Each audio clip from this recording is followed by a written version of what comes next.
ছাত্র জনতার আন্দোলনের সময় গেল জুলাইয়ে পুরান ঢাকায় গুলিবিদ্ধ হয়ে মারা যান বোরহানুদ্দিন কলেজের শিক্ষার্থী নাদিমুল হাসান। শেখ হাসিনা সরকারের পতনের পর সেই ঘটনায় একটি হত্যা মামলা দায়ের করেছিলেন তার মা কিসমত আরা। মামলায় নাম উল্লেখ করে আসামি করা হয় 89 জনকে। বাদী নিজেই বলছেন এদের অনেককেই তিনি চেনেন না। পুরান ঢাকায় নাদিম যেদিন মারা যান কাকতালীয়ভাবে ঠিক সেই সময় সুলতানাও ছিলেন ঘটনাস্থলে। কিন্তু এর মাসখানেক পরে যখন হত্যা মামলা দায়ের হয় তখন সুলতানা জানতে পারেন এই ঘটনায় আসামি করা হয়েছে তার বাবাকে।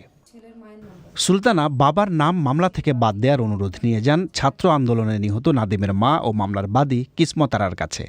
সেখানেই সুলতানার ভাষায় বাদীর স্বামী তার কাছ থেকে মামলা থেকে নাম বাদ দেওয়ার জন্য দাবি করেন 3 লাখ টাকা। তবে শুরুতে অস্বীকার করলেও ইন্টারভিউ শেষে আবার টাকা চাওয়ার সত্যতা স্বীকার করে নেন বাদীর স্বামী।